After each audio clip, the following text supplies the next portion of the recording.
Uma boa noite a todos. Sejam todos muito bem-vindos à nossa casa, a casa do Consolador Prometido. Aqueles irmãos que encontram-se fisicamente aqui conosco e aos irmãos que estão nos acompanhando na live, ao vivo no nosso Facebook. Sintam-se todos acolhidos nessa casa de amor, de bênçãos, dessa casa de Jesus.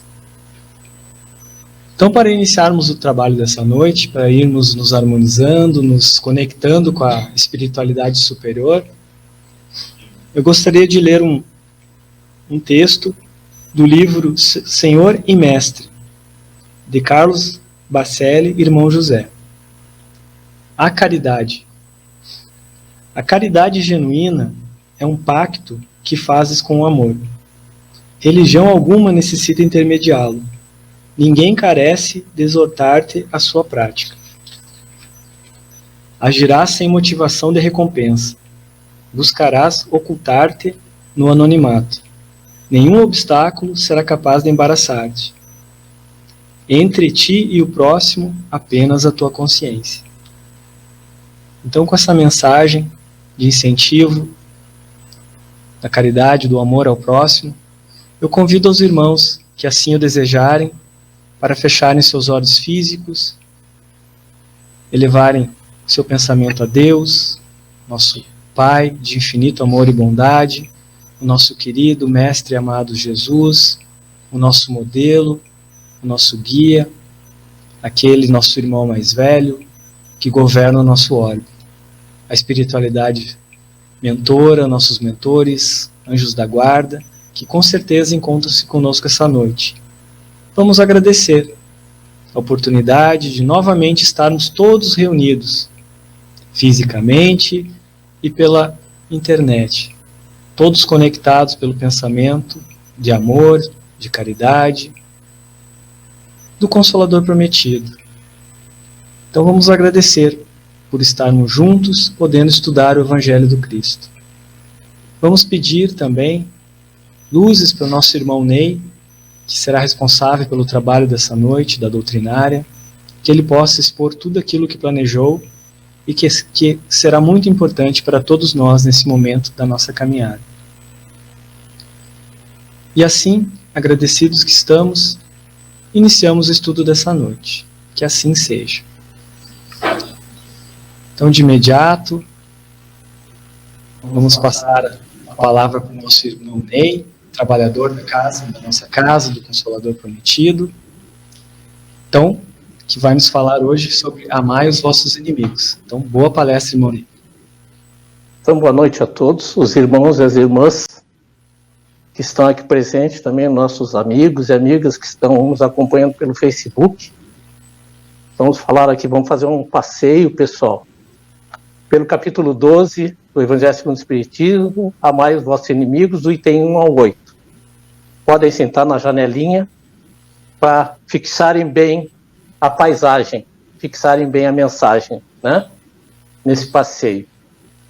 O que é inimigo, né?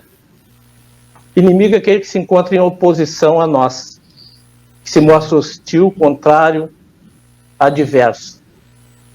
E nós não temos inimigos, ou nós temos inimigos? Nós temos aqueles inimigos aquelas pessoas que não concordam conosco. Será que todo mundo nessa vida concorda com a forma que eu vivo? Concorda com a minha forma de agir? Concorda com a minha cultura existencial? E sem contar os irmãos da espiritualidade, que não concordam que nessa existência eu queira tentar seguir o caminho do Cristo, né? E também são aqueles irmãos que nós suscitamos com a nossa intolerância, muitas vezes dentro da nossa própria casa. Às vezes os nossos próprios filhos não são nossos amigos, e quem não é amigo está com outro sentimento em relação a nós, né? Esse capítulo começa quando Jesus diz, as primeiras palavras, ele coloca assim uma passagem do Evangelho de Mateus vocês ouviram o que foi dito. Amareis o vosso próximo e odiareis os vossos inimigos. Ou seja, os judeus daquela época ouviam esta instrução. Era o aprendizado que eles tinham. Amareis o vosso próximo e odiareis os vossos inimigos. Então, baseado nesse ensinamento, né, que os judeus tinham ali naquele momento, eu me pergunto, e fica a pergunta para nós todos, como eu posso amar os meus inimigos e orar por quem me persegue? Se eu encontro lá no Antigo Testamento algumas passagens que dizem assim, no Salmo 8, levanta-te, Senhor, salva-me, Deus meu, pois tu feres no queixo todos os meus inimigos, quebras os dentes dos ímpios. Salmo 8 do Antigo Testamento. No livro Levítico, capítulo 26, versículo 7, perseguireis os meus inimigos, e eles perseguireis os vossos inimigos, e eles cairão a espada diante de vós. Também em Levítico, capítulo 19, tem 18, lembrando que Levítico, Êxodo, Números, Deuteronômios e Gênesis são os 5 livros escritos por Moisés, que compõem o Antigo Testamento.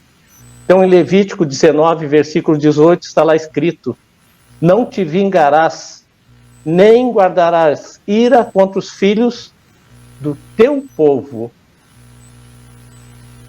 mas amarás o teu próximo como a ti mesmo, eu sou o Senhor. Em Deuteronômio, capítulo 23, versículo 3 ao 6, está escrito lá, onde se encontra a ideia de que o próximo, para os judeus, era apenas o irmão de raça. Por isso está ali antes, em Levítico 19, não te vingarás, nem guardarás ira contra os filhos do teu povo.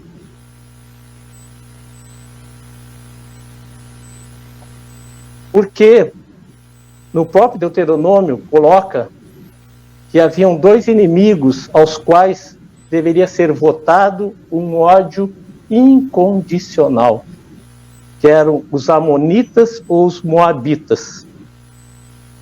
Ou seja, era uma espécie de discriminação furiosa contra outros povos, outras tribos. E nós vemos isso, inclusive, no tempo de Jesus. Lembremos-nos daquele encontro no poço de Jacó, de Jesus com a mulher samaritana. E a mulher diz a ele que ele não deveria nem falar com ela, porque os samaritanos e os essênios recebiam uma severa discriminação dos judeus, porque pensavam diferente. Os samaritanos pensavam diferente, não julgavam que Jerusalém era o centro da demonstração da fé. Os essênios também tinham uma forma de viver diferente, e a eles, então, era entregue uma determinada discriminação. Por que, então, Jesus citou o ensino do Antigo Testamento de que devemos odiar o nosso inimigo? Um versículo com essas palavras, odiareis os vossos inimigos, não encontra-se no Antigo Testamento. Tem essa passagem que eu citei ainda agora, de amar o próximo que for teu povo. Mas com essas palavras, odiareis ao teu inimigo, não encontramos. E por que Jesus diz, ouvistes o que foi dito, e Jesus não disse, está escrito na lei, como ele coloca em várias outras passagens, né? Tem várias passagens do Evangelho que Jesus diz, está escrito na lei.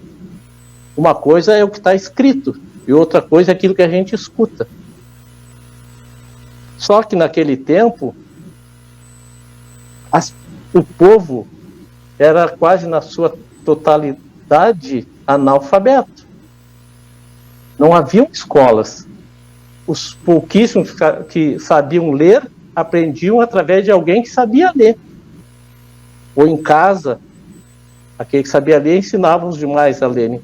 Mas não havia, como hoje nós procurarmos um recurso, não haviam as universidades, né? Até que a primeira universidade foi a de Bolonha, na Itália, no século IX.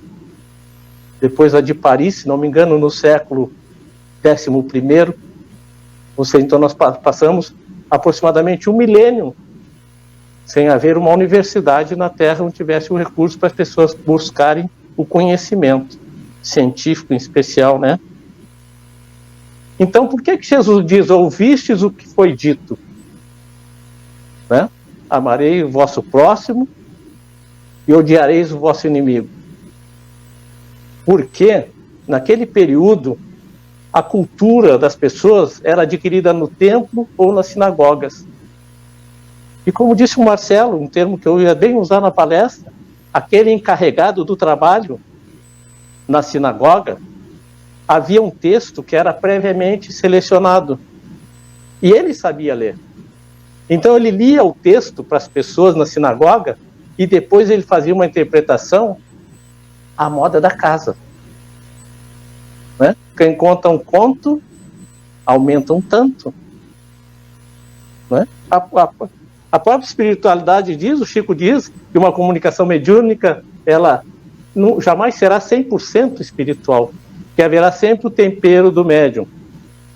Ou ele recebe um pensamento de uma palavra e usa um sinônimo, ali já entrou a participação do médium. Mas não estou dizendo aqui que o médium vai distorcer a mensagem, mas eles distorciam a mensagem do Antigo Testamento. Por quê? Era comum, então, nessas pregações, que aquela pessoa fizesse a interpretação. Ele lia e interpretava, mas ele interpretava como nós interpretamos, colocando nossos atavismos, que são ancestrais, atavismos que eu trago lá da última, da penúltima, da antepenúltima existência. Por intuição, eu ainda lembro, aquilo faz parte da minha cultura espiritual.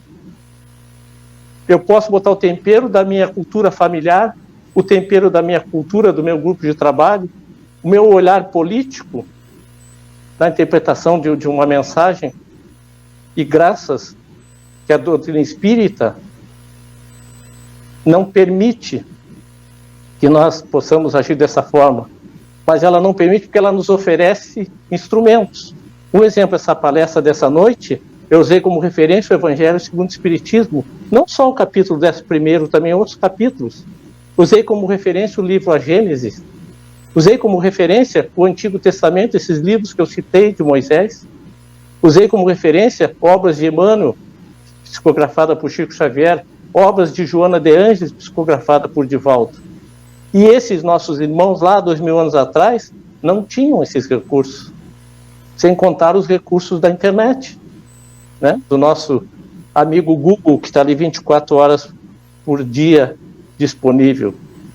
Então, quando Jesus nos convida a amar ao próximo como a nós mesmos, amar os nossos inimigos, ele nos convida à prática do amor até o extremo,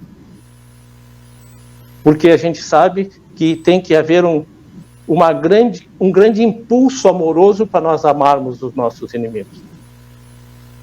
É um grande impulso, a gente tem que fazer um esforço ainda para realizarmos essa tarefa.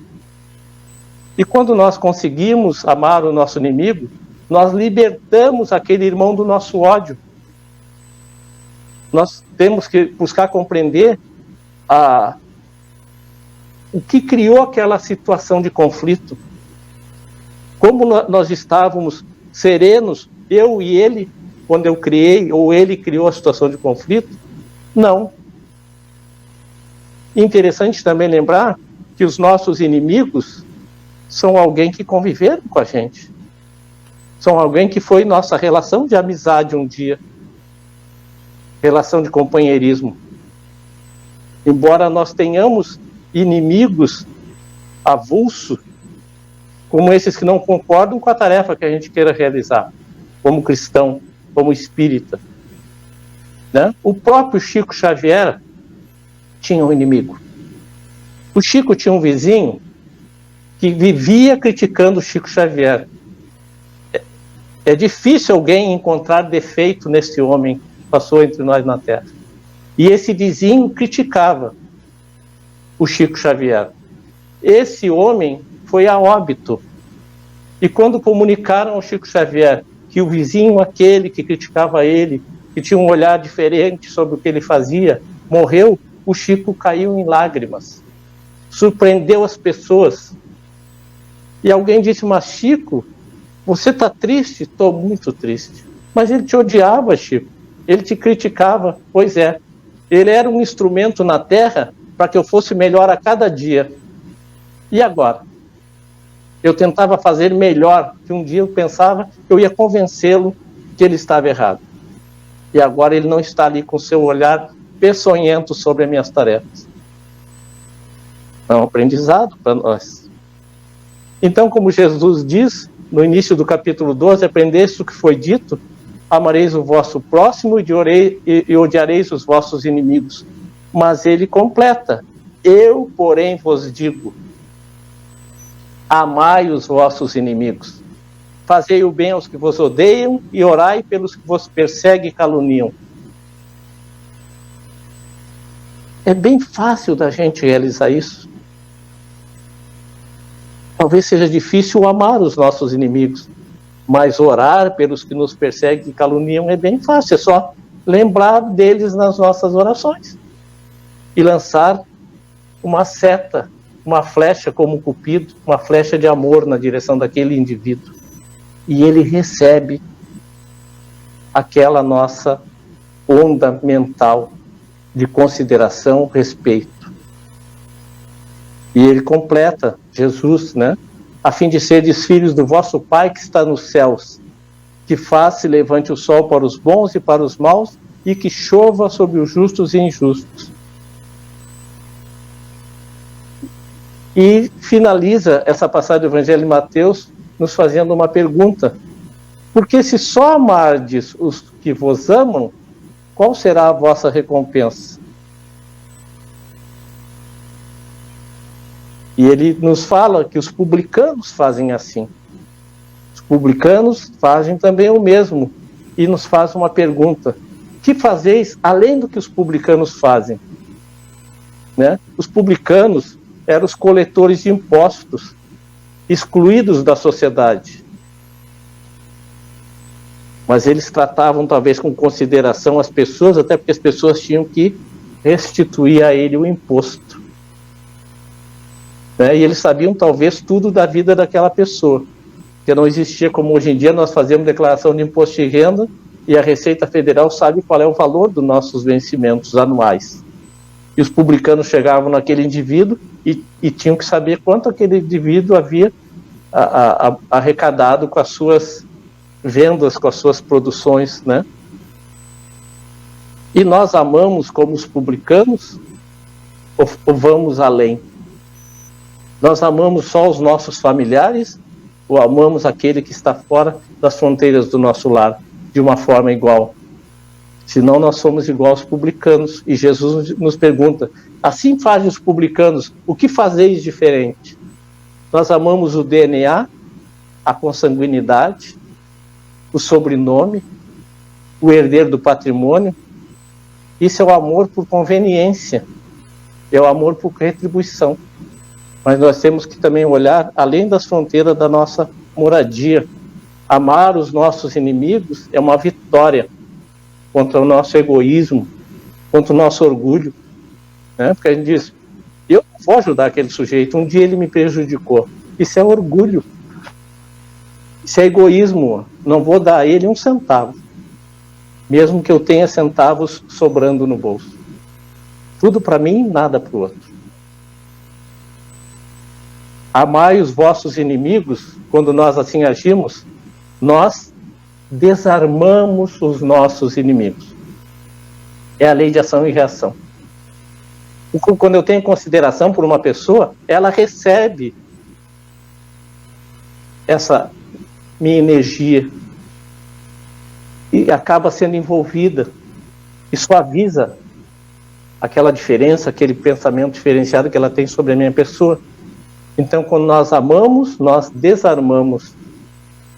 É o outro lado da moeda. É quando Jesus nos diz, quando te baterem numa face, oferecei a outra. Quando a pessoa me agride com palavras, ela está serena, ela está irritada. Qual é o contrário da irritação? A oração de São Francisco é a receita. Onde houver ódio, eu levo o amor. Né? Então a gente dá o outro lado da moeda. E quando nós odiamos os nossos inimigos, nós armamos os nossos inimigos. Se uma pessoa não gosta de mim, e eu olhar para ela com um olhar sereno, um olhar de fraternidade, um olhar de amizade, porque pelo olhar nós nos comunicamos. E ela sente o meu olhar. Agora, se a pessoa não gosta de mim, eu tiver um olhar de raiva, de ódio, eu sou obrigado a conviver com a pessoa, às vezes dentro da minha casa, no local de trabalho, na condução, aquela pessoa sempre pega o meu ônibus. E se eu tiver um olhar fraterno para ela, ela recebe aquele olhar fraterno. E começa a mudar a forma que ela me trata, a forma que ela pensa a meu respeito. Porque eu estou desarmando ela.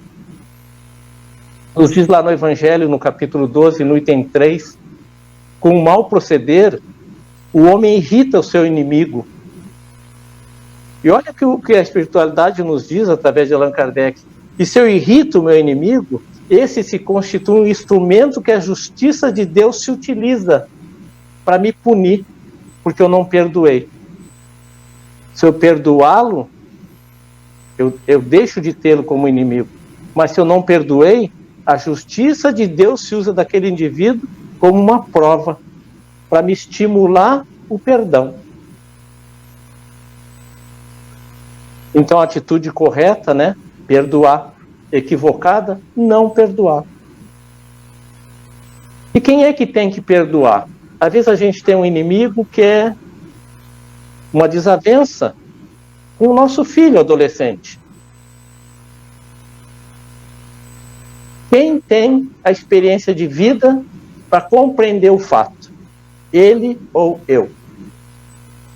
Quem tem a experiência de vida para compreender o fato? Ele ou eu, que busco frequentar e praticar uma religião? Eu não posso cobrar dele a mesma resposta que eu posso dar a ele. A minha resposta é que é a resposta que vai ajudar ele a compreender o fato. Então a atitude correta é perdoar. Né? Com palavras, com pensamentos e com atos. Equivocada, não perdoar. Independente da decisão que a gente toma, as duas trazem consequências para nós. A espiritualidade nos diz que o ódio que nutrimos pelo inimigo provoca neste um sentimento de igual intensidade contra nós. Então a simpatia é corrente de auxílio que nós empregamos em nosso favor. E a antipatia é uma energia doentia que eu lanço em direção a ele, mas eu estou me impregnando. Né? Onde é que está mais claro neste momento? Aposto que é encostado àquela lâmpada, porque é ela que está nos iluminando. Então, quando a gente nutre esses sentimentos de simpatia ou de antipatia, nós estamos nos impregnando desses sentimentos. E um é um sentimento saudável, e o outro é um sentimento não saudável, que pode nos levar a somatizar até algumas doenças físicas, se fizermos isso com frequência. Tem uma música da Elizabeth Lacerda que diz: fica sempre um pouco de perfume nas mãos que oferecem rosas, nas mãos que sabem ser generosas. Né? Domingo, próximo, Dia dos Namorados. Nós, homens, se comprarmos um ramalhete de flores perfumadas para darmos para os nossos amores, com certeza nós ficaremos com o perfume das rosas, impregnado nas nossas mãos, até na nossa roupa. É a história da lâmpada que nos ilumina. A luz maior está na lâmpada. Aquele que acende um fósforo na escuridão para ajudar o outro que está ali perto, quem está mais iluminado é aquele que está com fósforo na mão, que acendeu a luz, né? E como diz a música, ó, fica sempre um pouco de perfume nas mãos que oferecem rosas, nas mãos que sabem ser generosas. No livro Escrínio da Luz, psicografia de Chico Xavier, diz assim um trecho: olha que interessante, evitemos o cultivo do espinheiral magnético. Pensamento é criador. Evitemos o cultivo do espinheiral magnético na infeliz manutenção dos adversários, que podemos relegar ao esquecimento. Olha o conselho: relegar ao esquecimento. Quando de imediato não lhes possamos confiar o cântaro delicado do nosso amor. Nos sugere a obra: usemos o silêncio, a desculpa e a compreensão como exemplo vivo do nosso próprio esforço na edificação do bem. E o tempo se incumbirá de tudo transformar. E não é bem assim? O tempo não transforma tudo?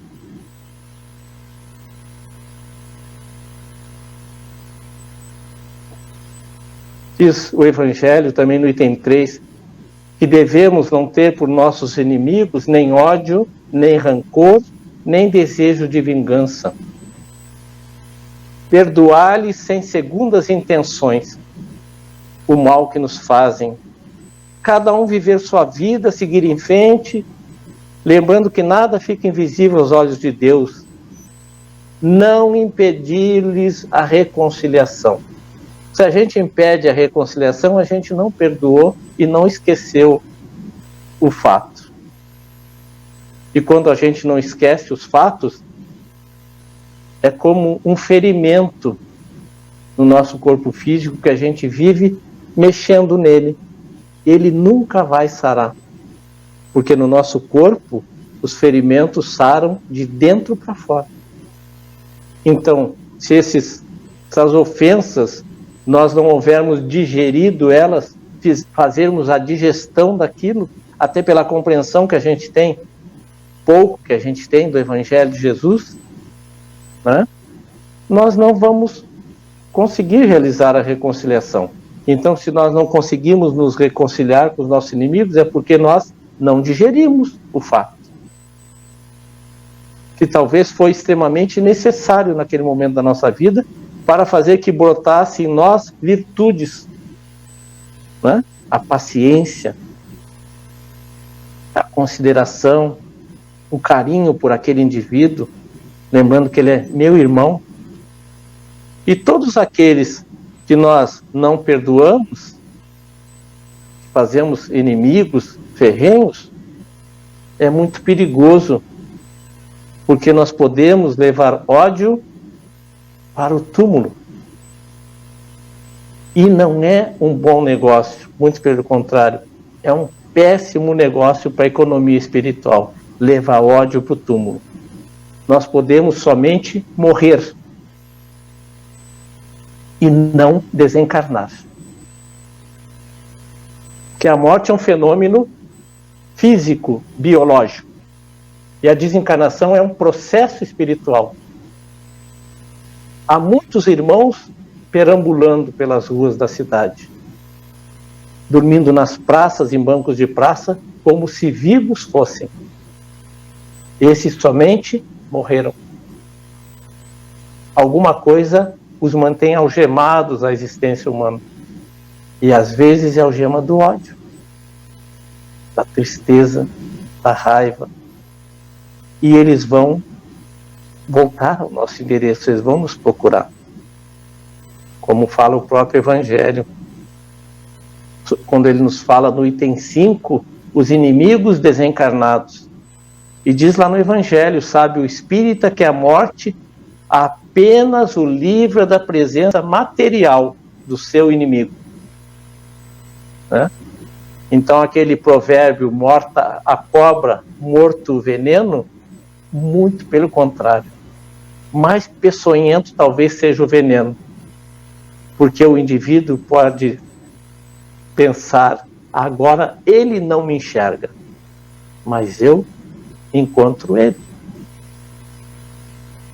E é uma situação extremamente grave na humanidade nesses tempos. A influenciação espiritual negativa. Olha o que diz o Evangelho: o ódio transpõe o túmulo, o inimigo desencarnado, portanto, é alguém que ofendemos em vidas passadas ou até nessa mesma existência. E hoje ele nos alcança para o necessário reajuste. E como é possível um inimigo do passado que viveu comigo, eu prejudiquei ele de forma muito grave na minha penúltima existência, talvez alguns séculos, e eu era mulher, porque o espírito é assexuado, eu estou homem. Como espírito, eu não sou nem homem nem mulher. Está lá no livro dos Espíritos. E como é que ele me encontra? Eu lesei ele lá na França.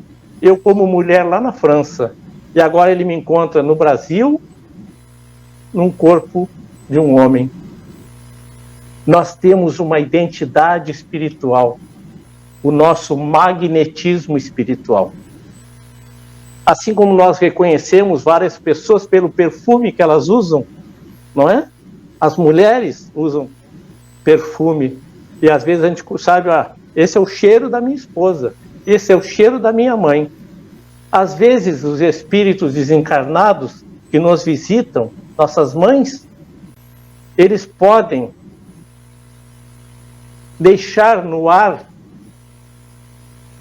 o perfume que eles usavam quando na Terra, para que nós possamos de uma forma sutil presenciar que eles estiveram ali.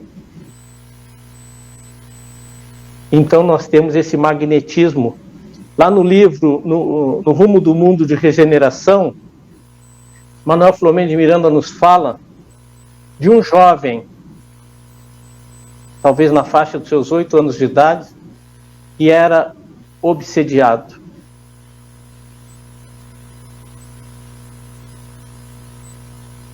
Uma criança. Então os espíritos nos encontram, como diz o Evangelho, hoje nos alcançam para o necessário reajuste. Reajuste. Então não houve o ajuste, né? Então amai os vossos inimigos enquanto estáis com eles a caminho, nós vamos falar daqui a pouco, seria o ajuste. Se nós não fizermos o ajuste, tem que haver um reaperto. E esses irmãos desconhecem o perdão, não conseguiram nos perdoar, porque às vezes foi tão grave a nossa falta. Joana Denis fala que os inimigos desencarnados constituem fator de desequilíbrio na sociedade terrestre e deve ser levado em conta pelos estudiosos do comportamento e das diretrizes sociológicas. E coloca ainda a Joana de Anjos falando, a ação alfazeja desses espíritos é parte integrante dos flagelos com que a humanidade se vê abraço neste mundo.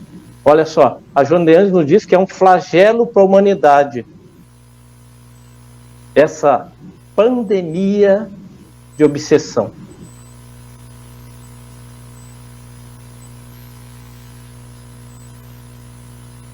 E diz ela, a obsessão é um dos efeitos de semelhante ação, como as enfermidades e todas as tribulações da vida.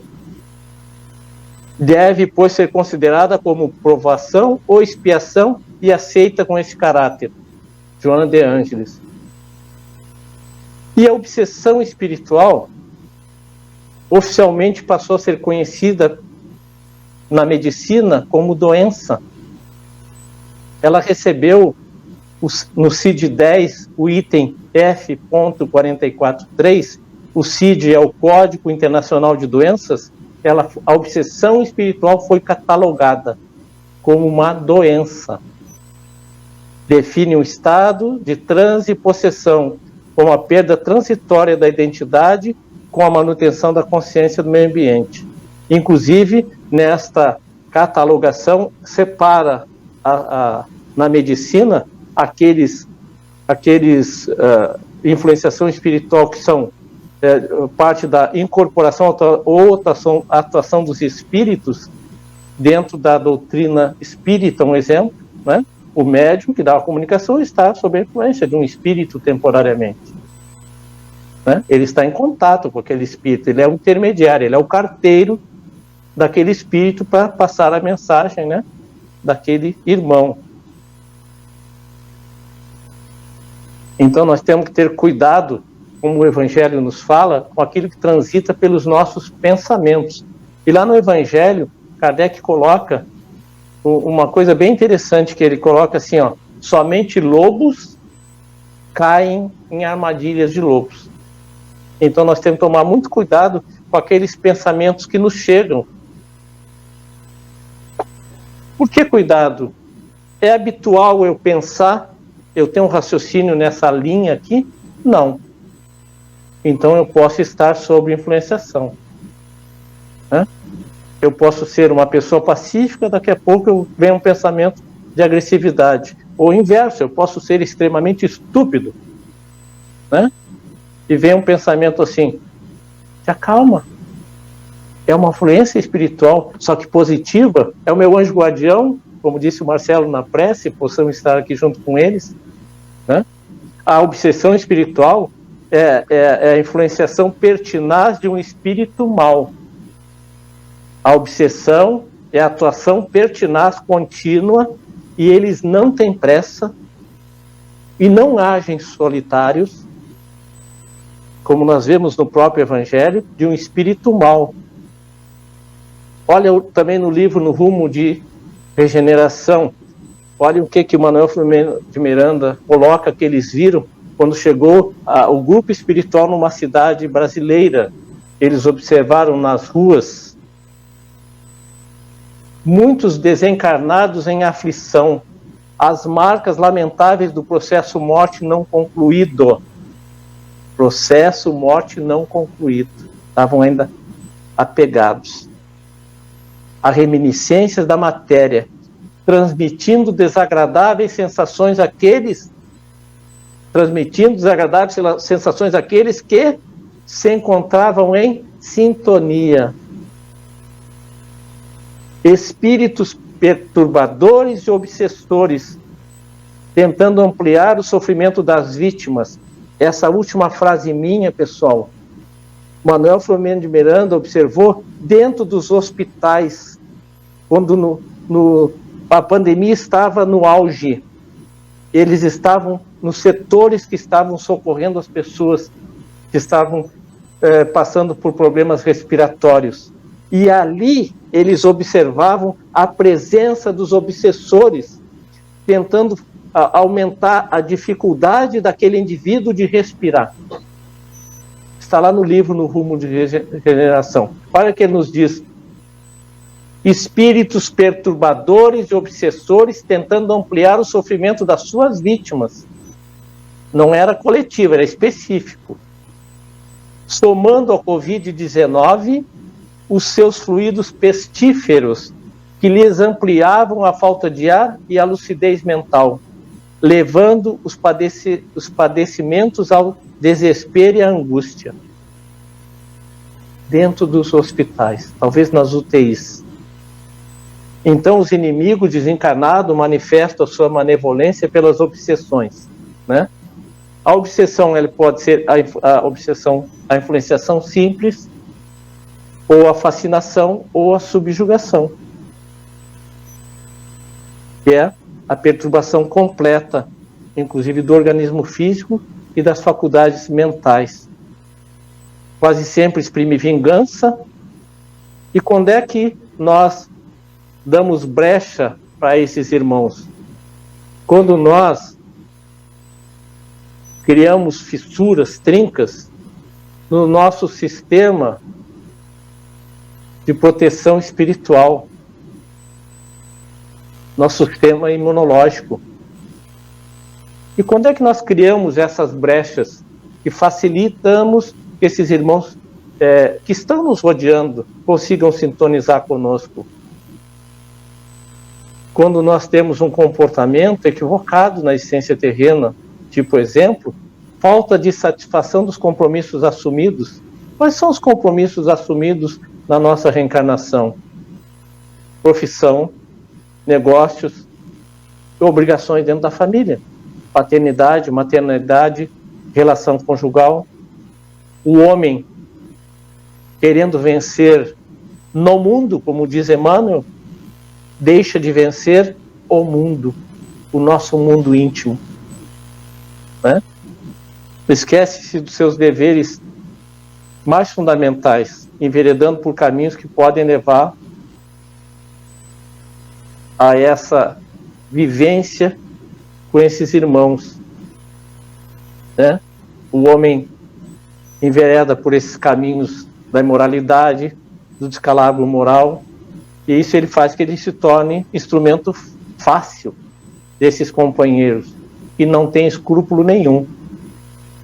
E lá no Livro dos Espíritos, na pergunta 472, é muito interessante, que Kardec pergunta se esses irmãos se aproveitam das circunstâncias, ou se eles criam circunstâncias para tentar nos prejudicar. E lembrar que o prejuízo, em princípio, é sempre moral.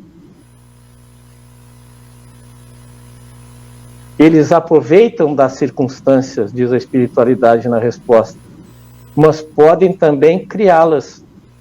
E criam as circunstâncias impelindo-nos, mau grado nosso, para aquilo que nós cobiçamos.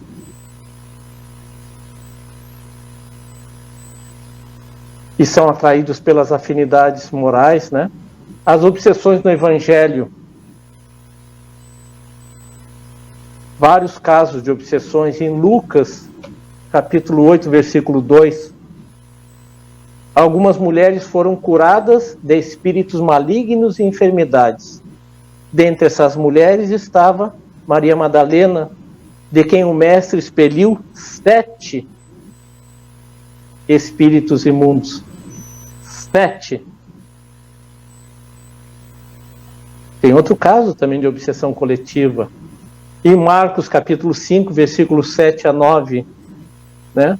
Do jovem gadareno, vivia assediado por espíritos obsessores.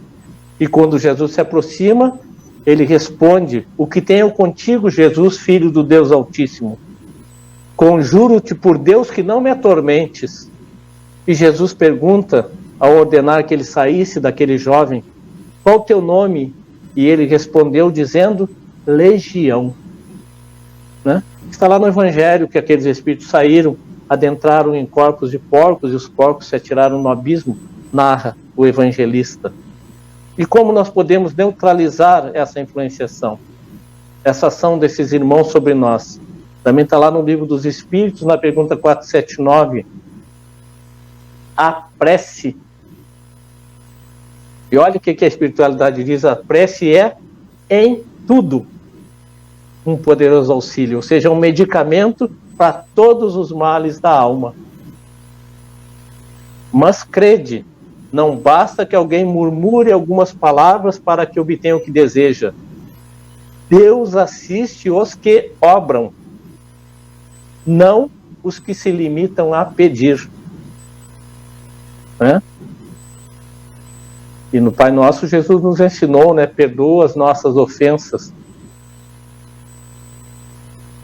Assim como nós perdoamos a todos aquele rosário de irmãos que nós prejudicamos. Né? Nós precisamos mais de perdão do que dar perdão, talvez. Porque nas existências passadas, nós... Outra parte também do Livro dos Espíritos, na 469, por que meio podemos neutralizar a influência de maus espíritos? Praticando o bem e pondo em Deus toda a nossa confiança. E quem é que fez isso, praticando o bem e pondo em Deus toda a sua confiança?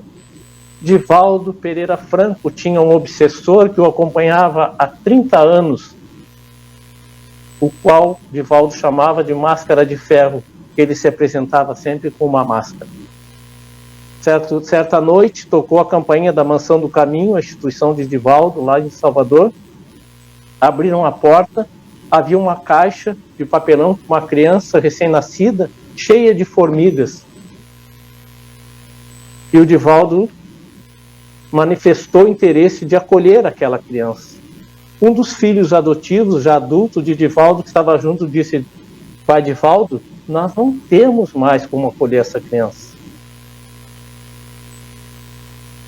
E o Divaldo disse: eu vou acolher essa criança. E realmente, Divaldo recolhe a criança, dá-lhe o primeiro banho, faz a asepsia, a limpeza, retira aquelas formigas da criança. E aí, o seu obsessor, que o perseguia há 30 anos, surgiu e disse para ele: esta criança, essa menina, foi minha mãe em outra existência. Eu não vou mais persegui-lo. Porque ele demonstrou que tal aquele espírito que agora chama de Divaldo lá quando houve o conflito em existências passadas, transformou-se. Não é? Com certeza, eu sou um bem diferente do um que eu era na existência passada, na retrasada. E é essa a nossa proposta, né? Para nós encerrarmos, a passagem da reconciliação, está lá no Evangelho de Mateus, capítulo 5, bastante conhecida por todos nós. O que é se reconciliar, né? É instaurar a paz. É nos harmonizarmos com alguém. Está lá no Evangelho. Reconciliai-vos o mais depressa possível com o vosso adversário, e enquanto estáis com ele a caminho. Os meus adversários estão a caminho comigo? Tem uma passagem que dizem que foi de Confúcio, que seria: amai os vossos inimigos, até porque eles moram no mesmo endereço. Reconciliai-vos com os vossos inimigos enquanto estáis com eles a caminho, os vossos adversários, para que ele não vos entregue ao juiz, o juiz não vos entregue ao ministro da Justiça, e não sejais metido em prisão. Digo-vos em verdade que daí não saireis enquanto não houverdes pago o último ceitil. Quem é o juiz? Nossa consciência, o nosso eu profundo. Nosso eu profundo. Quem é que vai me manter na prisão? Quando eu desencarno, eu vejo que aquela pessoa, talvez aquele filho ingrato, é alguém que lá numa existência passada eu prejudiquei. E agora ele estava ali para que nos harmonizassem, criássemos um laço profundo de afeto.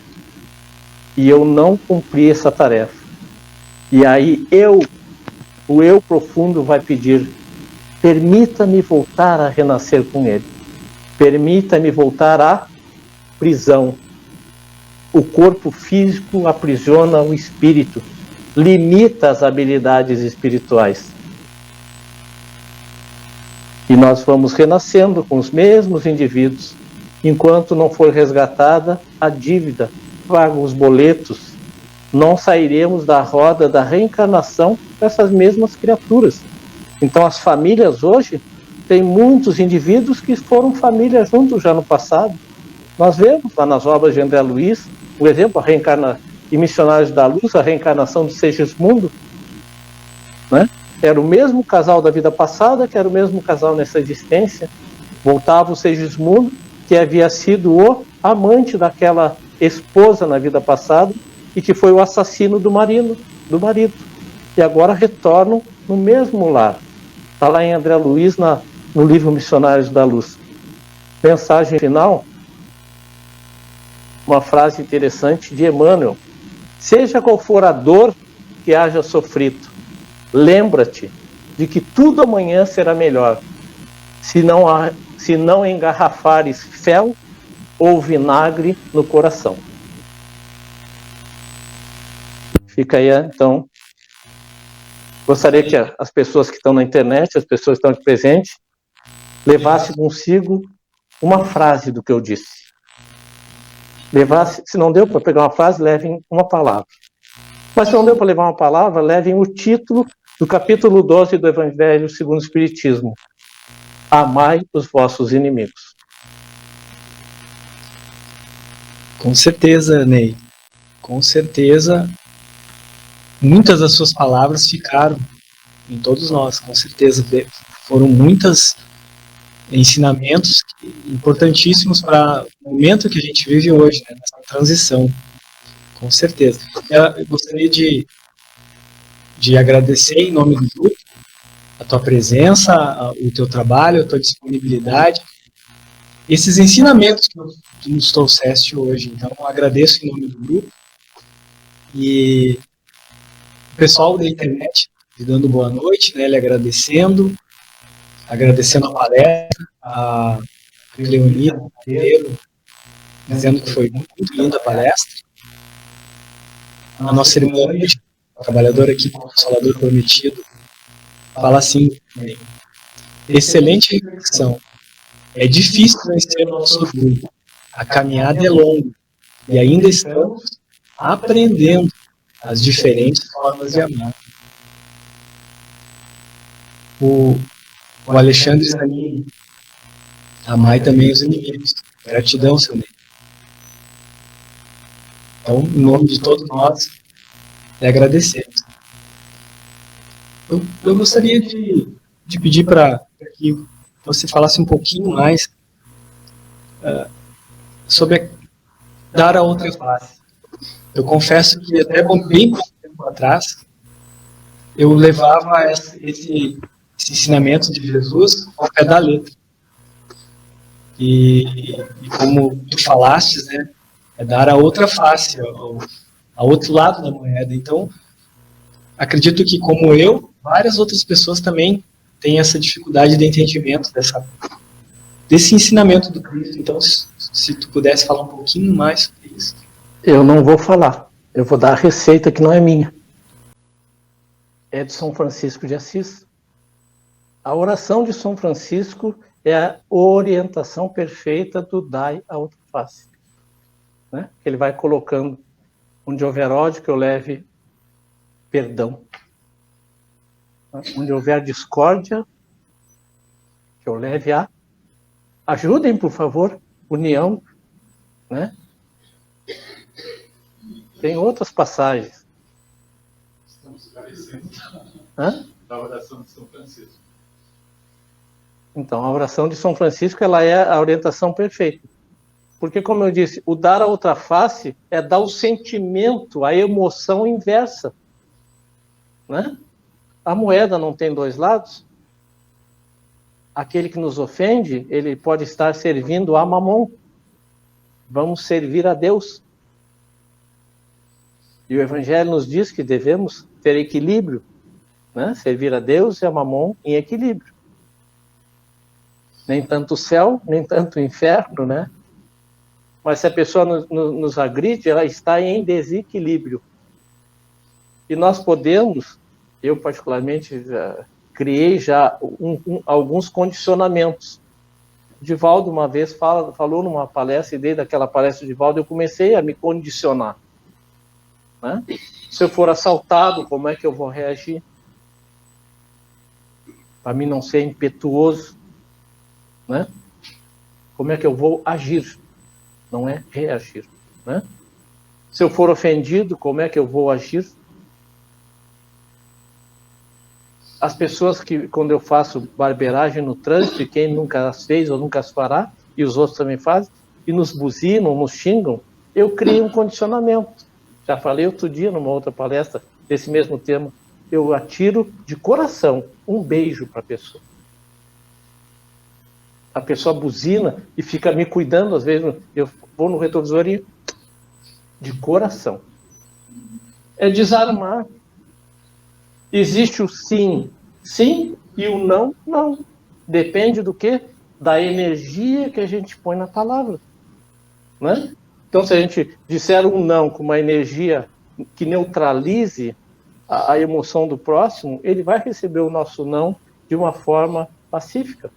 Agora, se eu digo um não irritante, né, carregado de uma energia nefasta, essa energia aquela pessoa recebe. É igual o pão que a gente dá para o próximo. Se a gente pegar aquele pão de uma forma amorosa, aquele pão vai alimentar aquela pessoa. Agora, se eu pegar aquele pão e der para aquela pessoa para me desvencilhar, me ver livre daquele que está pedindo o pão pode fazer mal a ele. Então, nós temos sempre que dar o sentido inverso. Daí, pegando o seu gancho de amar os nossos inimigos, nós também temos que pensar que muitas vezes os nossos inimigos também estão no interno, né? Naquilo que o senhor falou mesmo, no orgulho, né? Na vaidade, no perdão, que muitas vezes a gente não perdoa, né? Muitas vezes esse inimigo está dentro de nós também, que é uma coisa que nós temos que combater. É o que a gente fala no Pai Nosso. O Pai Nosso é uma oração universal, é a única que Jesus nos ensinou. E quando a gente vai fazer essa oração do Pai Nosso, quantas milhões de vezes o Pai Nosso é citado na Terra? Já paramos para pensar? Eu mesmo faço. Hoje já fiz acho que uns 3 Pai Nosso, né? E eu estou pensando no que eu estou falando ou eu estou falando da boca para fora? Livra-nos das tentações. O que é o livrar-nos das tentações, como nossa irmã Lúcia falou? A gente pesca porque a gente joga a isca e a isca é uma tentação e o peixinho pega a isca. O mundo material nos tenta o dia inteiro. E para mim me livrar da tentação, eu tenho que dominar esses inimigos internos. Eu sofro a tentação para deixar que o meu orgulho fale mais alto, que a minha inveja, que o meu ciúme. E onde é que está a inveja, o ciúme, o orgulho? Como diz aquele livro, acho que do Hamed, As Dores da Alma. São muitas as dores da alma que nós temos que nos curar, como disse a Lúcia. E são esses inimigos internos que nós temos. Então, quando nós vamos nos pacificando e vamos trabalhando pelo próximo, né, nós vamos vendo que tem sempre alguém que tem uma dor física maior que a nossa, que tem uma dor maior que a nossa, que tem a fome maior que a minha, né? Que tem a sede maior que a minha, porque às vezes eu tenho sede por água, e tem um irmão que tem sede por algum líquido, mesmo que seja barrento, lá onde ele habita, onde ele mora. Então nós temos que ir instruindo e reeducando esses nossos inimigos internos, para que um dia sejamos luz plena e não precisemos mais reencarnar. Então, Ney, infelizmente estamos chegando ao nosso tempo final. Passou muito rápido. Então, novamente, em nome do grupo, dos irmãos que estão conosco aqui no Consolador Prometido, aos nossos irmãos que nos acompanharam na internet, o nosso muito obrigado, o agradecimento de tu estar aqui, do teu estudo, do teu esforço para nos trazer essa mensagem, a tua emoção, o teu sentimento de caridade para com os outros, nos trazendo esse crescimento. Então, nós agradecemos. E agradecemos também a presença de todos, fisicamente, e os nossos irmãos que estão nos acompanhando ao vivo no Facebook. Então, para encerrarmos o trabalho dessa noite, eu convido o nosso irmão Ney para que faça a oração final para encerrarmos o trabalho dessa noite. Então, aqueles que desejarem fechar seus olhos físicos E se pudéssemos abrir os nossos olhos espirituais e vermos com os olhos da alma o que se realiza nesta casa, nesse momento, e o que pode se realizar conforme a fé de cada um dos irmãos que nos acompanham pelas plataformas virtuais.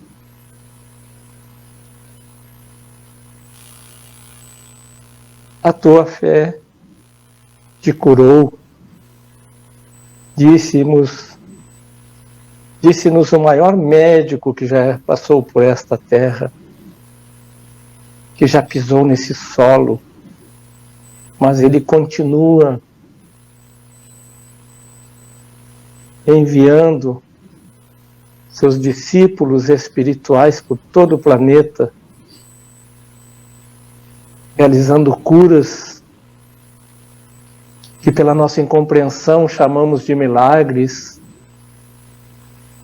mas são realidades cujas origens estão fora da realidade física.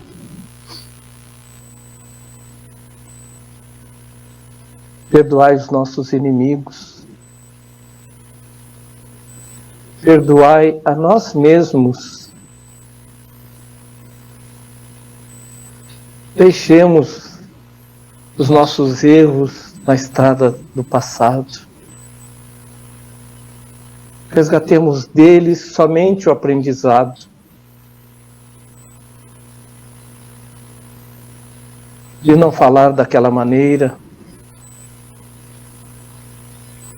de não usar nossas mãos para prejudicar ou dolorir alguém.